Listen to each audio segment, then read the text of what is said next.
তোমার জীবন বদলে দিতে পারে মাত্র একটি অভ্যেস, সেটা হলো চুপ থাকা। হ্যাঁ, ঠিকই শুনেছ, চুপ থাকা তোমাকে সফল করে তুলতে পারে।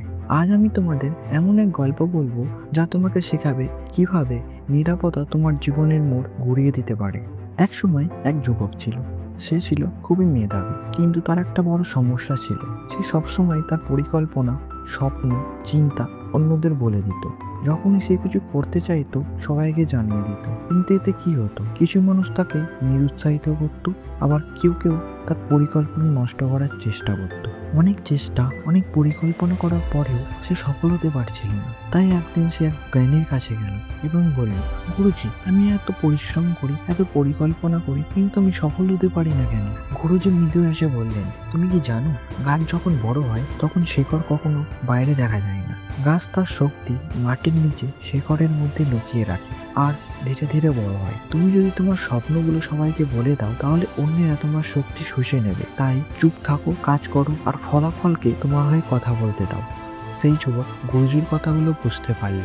সে সেদিন থেকে কম কথা বলা শুরু করলো, তার লক্ষ্যের দিকে নিঃশব্দে এগিয়ে যেতে লাগলো। কিছুদিন পর সে এমন এক সাফল্য পেল যে কেউই তার পথ আটকাতে পারল না। জীবনে এমন অনেক সময় আসবে যখন তুমি কিছু করতে চাইবে, কিন্তু আশেপাশের মানুষ তোমাকে নিরুৎসাহিত করবে। তারা বলবে এটা অসম্ভব। কিন্তু তুমি যদি তোমার পরিকল্পনাগুলি চুপচাপ নিজের মধ্যে রাখো আর কঠোর পরিশ্রম করো, তাহলে একদিন তুমি এমন সাফল্য পাবে যে সবাই অবাক হয়ে যাবে। তাই কিছু করার আগে বেশি কথা বলো না, কাজ শুরু করো। তোমার সাফল্যকে তোমার হয়ে কথা বলতে দাও। যখন তুমি চুপ থাকো, তুমি তোমার শক্তি সংরক্ষণ করো, আর যখন সময় আসবে তখন তুমি বজ্রপাতের মতন আঘাত করো। বেশি কথা বলার দরকার নেই। যারা কম কথা বলে তারা বেশি শোনে, যারা বেশি শুনে তারা বেশি শেখে, আর যারা বেশি শেখে তারাই জীবনে সফল হয়।